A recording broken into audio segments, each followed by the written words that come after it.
I'm going to take you through downloading and installing a font on your Mac from Google Fonts.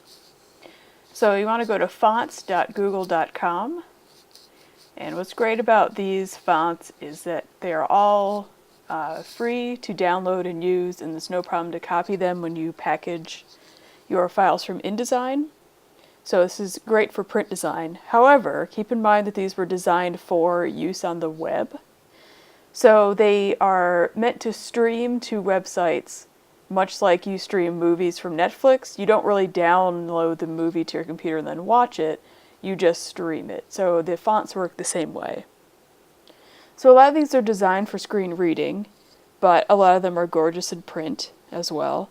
So if you're doing web design, you don't need to download them, and there are some arguments that you shouldn't at all download them onto your computer. You should just let Dreamweaver go and sort of stream them for you in your live view and when you're previewing your work in a browser. So one of the great things about Google Fonts is that in all of these little sentences that they show you, you can highlight that and you can put in your own text. So if I was making a logo, I might want to come into one of these and say, I don't know, what should we call those? Let's just say we're rebranding YouTube. So I could copy that and, kind of paste it in all these ones where I think I might want to use it. And I can keep hunting till I find one that I actually don't have.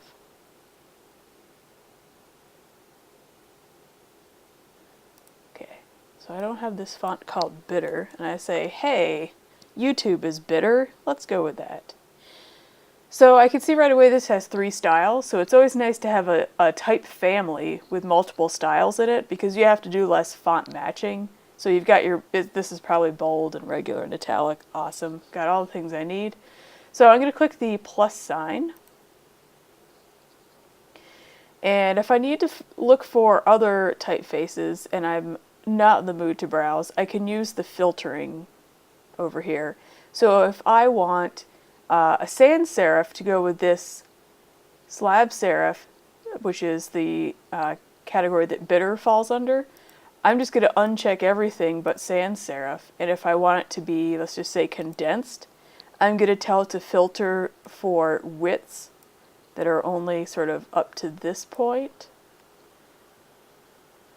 And obviously I could do it like the slant is, will measure like the italic slant, that kind of thing. And I can notice I can also do a number of styles. So if I know that I want at least regular, italic, and bold, I could move this slider to make sure I'm getting fonts with at least 2 or 3 or 4 numbers of styles. The number of styles varies widely on Google Fonts. So I filter that, getting my sort of narrower sans serif, and I'll think this one has 6 styles. That sounds good to me, so I'll click this plus sign. And I'm going to open up this tab. I'm just going to click on the top of it. So remember, this is set up for web use. So if you're not doing web design, don't let this scare you yet. It's actually very simple to do once you get to web design. So I'm going to go over to Customize. And because I'm using this in print or non-web screen projects, I want all the styles. So this says load time slow, and it gives you this warning.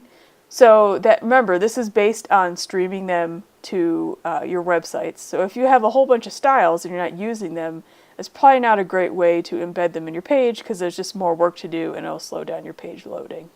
But since we are not worried about web design at this moment, I'm just going to select everything and I'm going to click the download arrow. So this is one more warning to say, hey, you don't need these if you're going to do web design, but we're not doing web design at the moment. So I'm just going to click the download button. And those are going to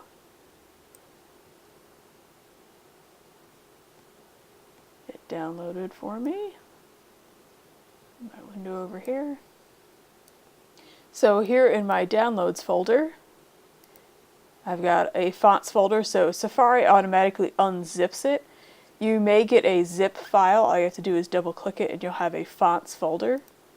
So I'm going to twirl open both folders, and I can see in each one there's a font license text document, but all of these are free to be used, studied, modified, and redistributed completely freely.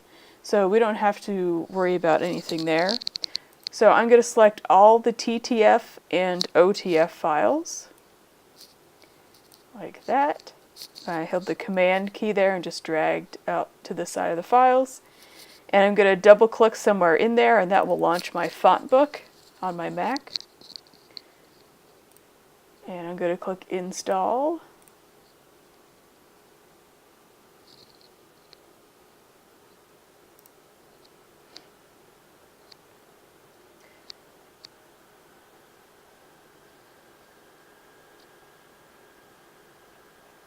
There's the one, and